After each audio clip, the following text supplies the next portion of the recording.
nous humains avons décidé de faire du monde autre chose. Chez les impérialistes, ils ont une vision du monde que je m'en vais vous expliquer. Le monde se résume en un triangle pour eux. Vous verrez le triangle dans la plupart de leurs insignes. Peut-être que vous ne comprenez pas, mais le monde se résume en un triangle. Pour eux, au sommet du triangle, se trouve l'empire du bien. Et l'empire du bien, c'est eux. C'est la prospérité, c'est tout ce qui est positif. C'est eux qui ont droit à tout ce qui est bonheur sur ce monde. C'est eux qui ont droit à toutes les richesses. C'est à eux d'imposer leur manière de voir le monde. C'est à eux d'imposer leur vision, leur mode de vie. Voilà pourquoi, pendant la colonisation ou leur conquête, je dirais, ils venaient vers nos terres et ils disaient qu'ils ont découvert nos terres parce que pour eux, nous sommes des sauvages. Nous n'avons rien de comme eux, en fait. Donc, ils nous appelaient des indigènes. Et c'est eux, le peuple. Ils s'arrogent tous les droits. Et pour eux, le monde doit marcher comme ce qu'ils veulent. C'est simple. Je prendrai quelques exemples. Regardez à travers leurs films. Ils ont préparé l'esprit de leur peuple pour les faire comprendre qu'ils sont les meilleurs. C'est eux qui doivent tout posséder. Vous ne direz pas le contraire. Dans tous leurs films qu'ils propagent, vous trouverez toujours les méchants. Ce sont soit les Russes, soit les Sud-Américains, soit les Noirs qui jouent les mauvais rôles de trafiquants de drogue, de proxénètes, de trafic d'humains, jusqu'à un passé récent, bien sûr. Vous trouverez les Arabes qui jouent le rôle des terroristes. Voilà un peu comment ils perçoivent le monde.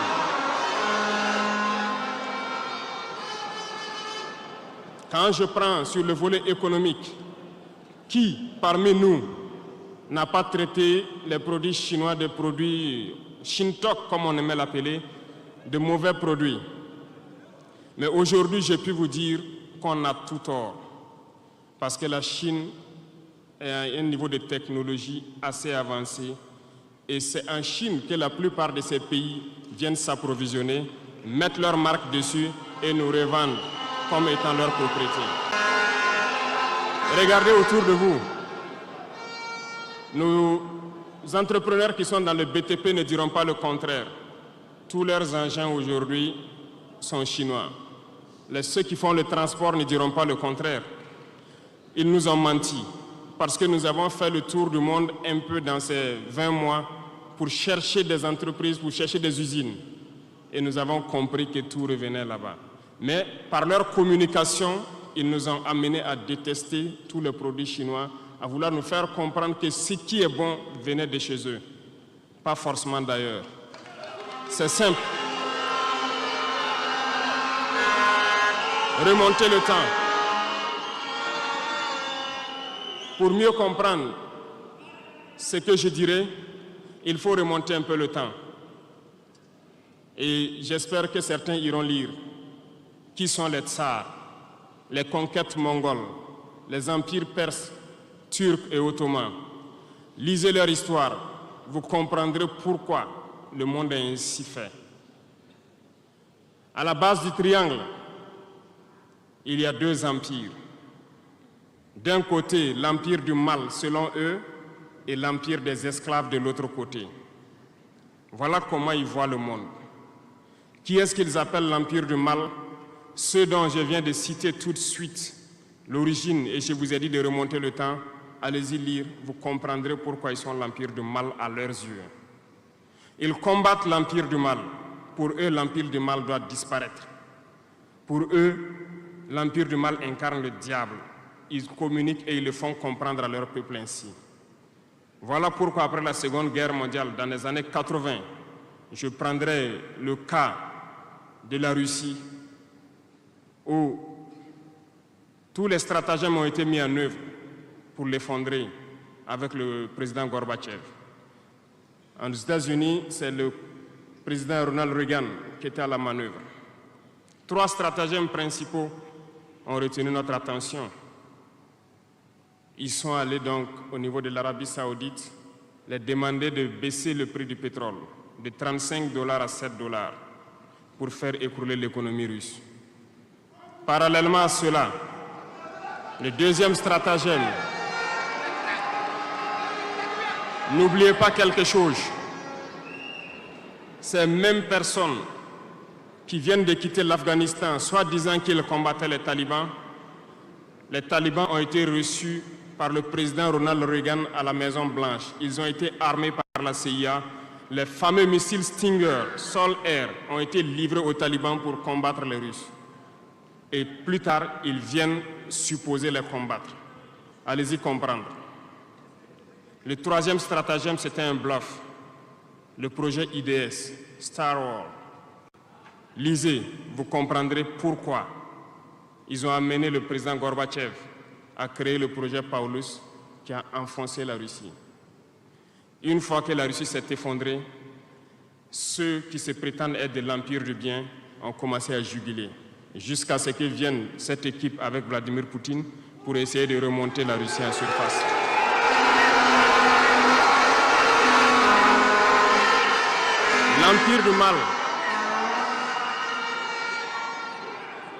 L'Empire du mal, selon eux, a beaucoup souffert. Regardez l'Iran aujourd'hui, toutes les sanctions possibles. Regardez comment ils qualifient certains peuples. Par la communication, ils peuvent arriver à vous amener à faire détester un peuple ou à aimer un peuple. Ils sont très forts dans la communication et ils passent par tous les canaux possibles. Regardez les guerres qui sévissent. Ils ont tout inventé pour leur propre intérêt. Et enfin, l'empire des esclaves, selon eux, c'est l'Afrique et certains peuples d'Amérique du Sud. Dans leur tête, comme je le disais dernièrement, l'Afrique les appartient, nos terres les appartiennent, les richesses de l'Afrique sont pour eux. Et ils ne peuvent pas concevoir que des Africains puissent s'émanciper, sortir la tête de l'eau et vouloir donc les tenir tête. Et pour cela, ils se sont mis un cliché en tête. L'Africain est facile à manipuler, il n'est qu'émotion. Ils trouveront toujours un Africain pour lutter contre son frère. Et ça a toujours été comme ça. Par la communication, ils vous ont amené à détester votre propre couleur de peau. Dans nos cultures, et dans beaucoup de cultures au Burkina Faso ici, le deuil était symbolisé par la couleur bleue. Lorsqu'une femme perd son mari, elle portait donc des tenues de couleur bleue pour faire son deuil pendant un temps donné. Ce sont eux qui sont venus vous dire que le noir symbolise le deuil, le diable, la médiocrité, tout ce qui est mauvais. Et malheureusement, nous avons tellement avalé ça que lorsque nous sommes en deuil, nous nous mettons également en noir. Il faut que nous nous réveillons. Il faut que nous nous réveillons parce que voilà le cliché qu'ils ont en tête. Eux, ils sont l'empire du bien, d'autres sont l'empire du mal et nous, nous sommes l'empire des esclaves. Voilà comment les impérialistes voient le monde. Il faut que vous compreniez cela. Et là, je m'en vais faire un coup de gueule à l'endroit donc de certains intellectuels qui continuent de vouloir prêcher pour les impérialistes. Est-ce qu'ils ignorent cette partie de l'histoire? Je n'invente rien. Ça a été déclassifié, vous trouverez tout ce que j'ai dit dans les bibliothèques ou partout sur les moteurs de recherche. Ces intellectuels n'ont-ils pas lu cela? Ne connaissent-ils pas l'histoire de ce monde? C'est peut-être par malhonnêteté ou quelques billets de dollars qui les amènent à toujours prêcher pour les impérialistes. Il faut que nos intellectuels arrivent à tout moment à prêcher pour conscientiser nos peuples, nos masses populaires, pour qu'ils comprennent d'où ils viennent et comment ils sont vus des impérialistes.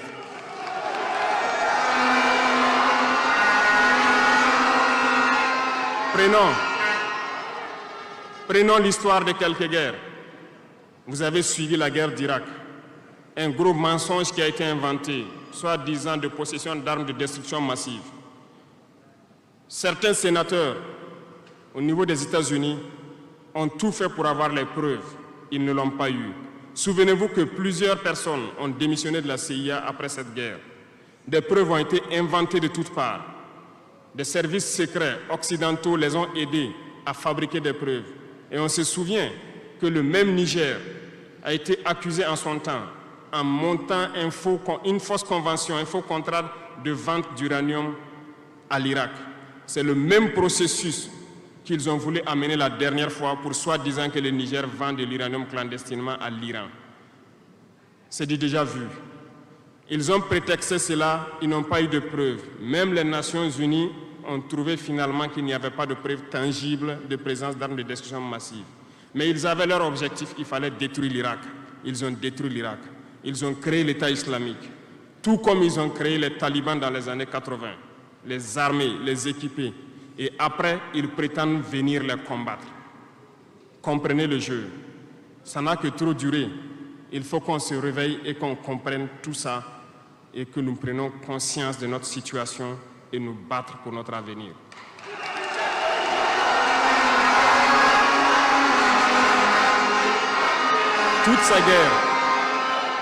Toutes ces guerres ont été inventées, passant par l'Irak, la Syrie, la Libye, dans le but de déstabiliser le monde à leur profit, parce que nul ne doit pouvoir les égaler. C'est ce que nous vivons aujourd'hui dans le Sahel aussi à travers le terrorisme qu'ils nous ont imposé, parce qu'ils trouveront toujours des Noirs qui vont s'exciter et qui vont prendre les armes contre leurs frères noirs. C'est ce que nous vivons. Ils n'ont jamais quitté ce modèle. Malheureusement, beaucoup de gens leur donnent raison. À cause de quelques billets de dollars, ils se vendent très moins cher à l'ennemi, à l'impérialiste, et ils se mettent à combattre leurs frères. Je voulais faire ce petit historique du monde pour que vous compreniez comment l'impérialisme voit notre monde. Ça se résume en ces petits triangles. Après cela, dans cette deuxième phase, je dois vous expliquer pourquoi nous devons nous battre. Une petite histoire, en 2015, à Tombouctou, lorsque nous avons rencontré, j'étais chargé de la sécurité donc, de la plateforme aéroportière. Dans les patrouilles, nous avons rencontré des individus qui rôdaient autour. Un de ces individus était manchot. Je lui ai fait comprendre que c'était dangereux de rôder autour de la base parce qu'ils peuvent se faire tuer. Il m'a dit qu'il voulait se faire tuer, il voulait mourir. Et j'ai cherché à comprendre leur histoire. Certains étaient fous, d'autres étaient normaux, mais ils cherchaient à mourir à cause du terrorisme. Ils nous ont expliqué que lorsque les terroristes sont rentrés à Tombouctou, le manchot qui m'expliquait ça, un soir, les terroristes se sont pointés à son domicile. On voulait violer sa femme devant lui. Il s'est opposé. Ils sont repartis. Le lendemain, on est venu le pêcher à la maison, l'amener à la place publique. On l'a accusé de vol. On a tranché sa main, on l'a battu. Il est reparti à la maison. Son fils, qui avait 16 ans, qui s'occupait de sa main, ils sont revenus. Ils ont violé la femme. Ils ont enlevé son fils. Ils ont continué à violer sa femme pendant des jours, jusqu'à ce que la femme se suicide. Et ils ont amené son fils, il n'a plus retrouvé son fils. Et lui, il préfère mourir. Voilà pourquoi il marche autour. Le jour qu'une sentinelle va lui tirer dessus, ça lui fera plaisir. D'autres ont connu le même sort. Ils ont été enlevés de chez eux parce qu'ils refusaient que les terroristes touchent à leurs femmes ou à leurs filles.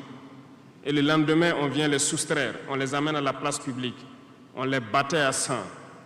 Et après, ils allaient faire leur sale besoin. Beaucoup de familles ont été détruites ainsi. Ce sont des criminels, des violeurs, des bandits, des trafiquants de drogue qui sont armés et qui sèment désolation dans nos contrées. Ils ne le font au nom d'aucune religion. Malheureusement, ici au Burkina Faso, certains villages se sont laissés compromettre par ces individus. Je parle en connaissance de cause.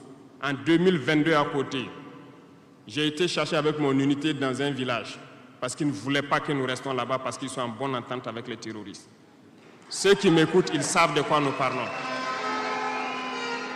Plusieurs autres unités sont témoins. Certains villages ont refusé catégoriquement que des FDS foulent leur sol parce qu'ils sont en bonne intelligence avec les terroristes. Nous leur avons fait comprendre qu'il n'y a pas d'alliance possible avec ces criminels parce que c'est eux qui décident du jour où le pacte se rompt. Plus tard, je pense que beaucoup de villages ont compris cela. Lorsque le pacte s'est rompu, ils sont revenus sur les réseaux sociaux pour appeler au secours. Nous y avons été. Mais c'est pour dire, peu importe ce qu'ils viendront vous dire, peu importe les flatteries possibles, peu importe le pacte que vous avez signé avec eux, le jour qu'ils décident de mettre fin au pacte, ils viendront tuer et mettre fin au pacte. Il n'y a pas d'alliance possible avec les terroristes. Il n'y a pas d'alliance possible avec ces criminels. Ils sont à combattre. Un point, c'est tout.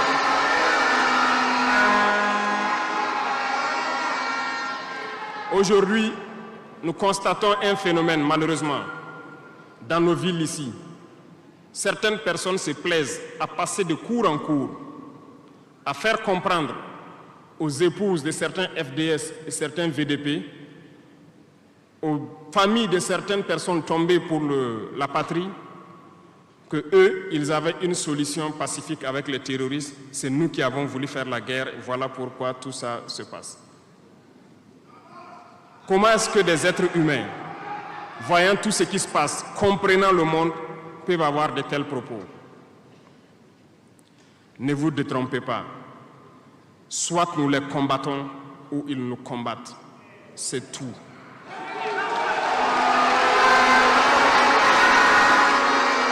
Les gens se cachent. Ces gens se cachent soi-disant derrière un semblant de dialogue ou de négociation. Encore, ils vont vous ramener à traîner dans la boue. C'est ça l'objectif de l'impérialisme, que le fléau dure, que ça dure dans le temps, que vos États ne soient pas structurés et qu'on continue de profiter de vos richesses. Plus ça dure, plus ça les arrange. Et malheureusement, ces individus qui passent de cour en cour font le jeu des impérialistes. S'ils m'entendent, qu'ils arrêtent maintenant, parce qu'ils iront combattre eux-mêmes.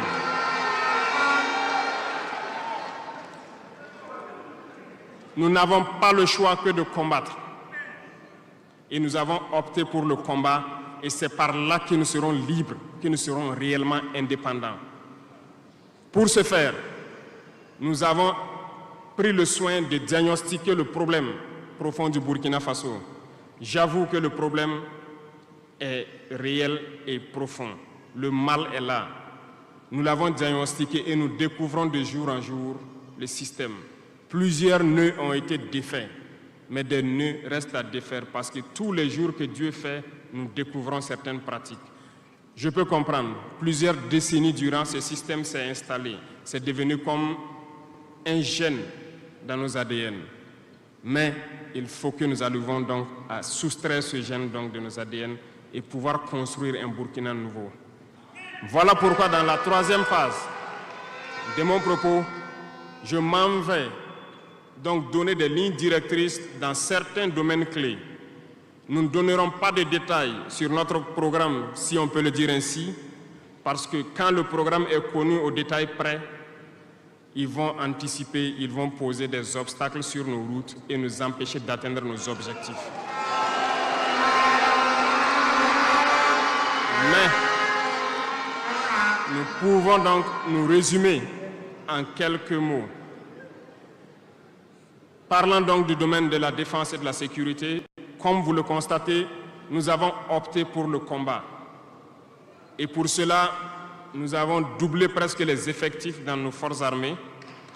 Nous continuons de recruter et je pense que dernièrement, des recrutements ont été lancés côté officiers et sous-officiers et bientôt, dans quelques jours, le recrutement pour au moins 10 000 soldats devrait être lancé.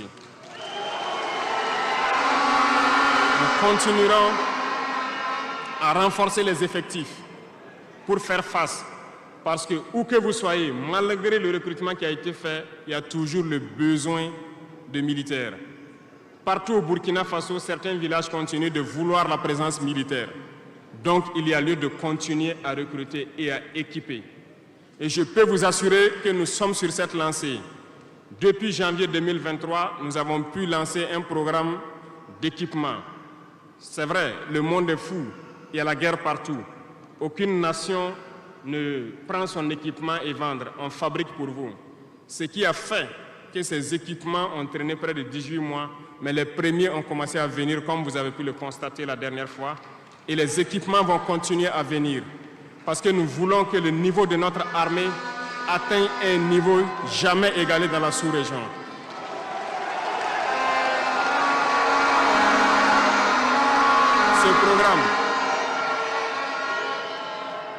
Ce programme d'équipement va se poursuivre. Et c'est vous, les acteurs de ce programme. Parce que depuis que nous nous battons, j'ai pu vous dire, ces soi-disant amis du Burkina qui étaient là depuis longtemps, qui sucent nos richesses, même une seule cartouche de Kalachnikov, nous n'avons reçu de personne pour faire notre combat. C'est vous qui payez. Et nous continuerons à faire corps avec notre peuple pour pouvoir mener cette lutte. Nous avons des partenaires qui ont accepté de nous vendre des équipements et qui ont même proposé de pouvoir nous livrer des équipements stratégiques et que nous puissions payer dans le temps. Nous leur en remercions pour ce geste.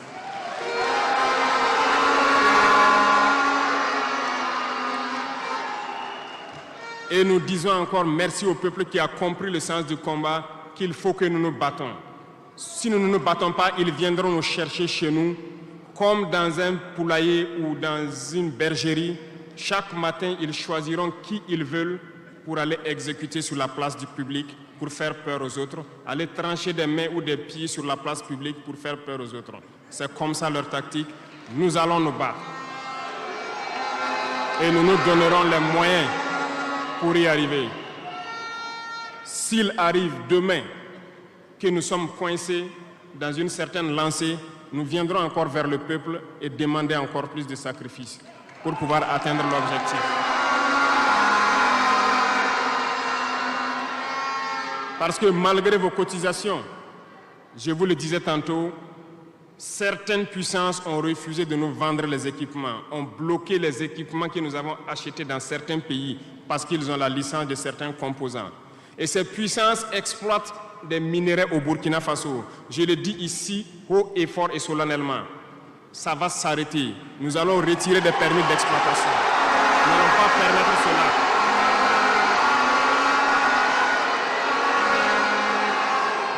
Vous ne pouvez pas exploiter nos ressources et refuser de nous vendre des équipements, faire bloquer nos équipements. Nous n'allons pas accepter qu'ils s'attendent. Nous allons récupérer nos permis d'exploitation et nous allons l'exploiter nous-mêmes.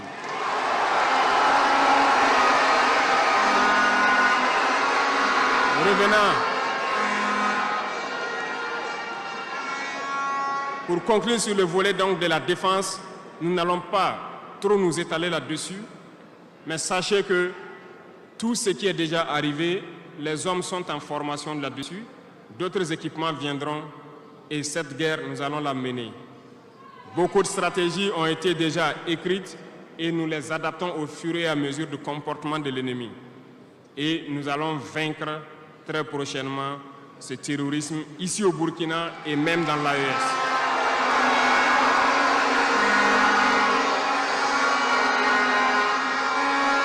Pour ce qui concerne le domaine donc de la fonction publique, pendant longtemps, nous avons passé le temps à mettre en garde un certain nombre d'acteurs.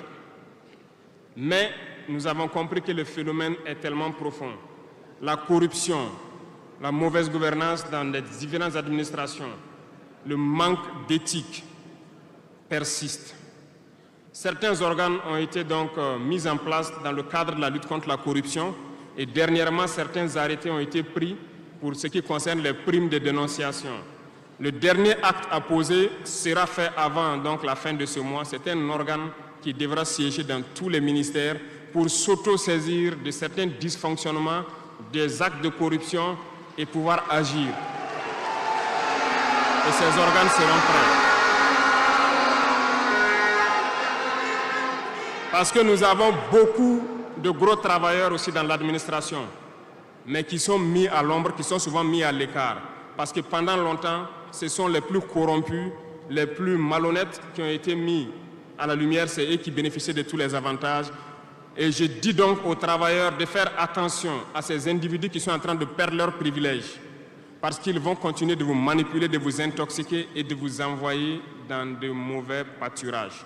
Faites très attention à ces individus qui sont en train de perdre leurs privilèges, parce que nous n'allons pas permettre à ce que une soi-disant élite donc, qui avait été programmée s'arroge tous les droits donc, dans nos différentes administrations.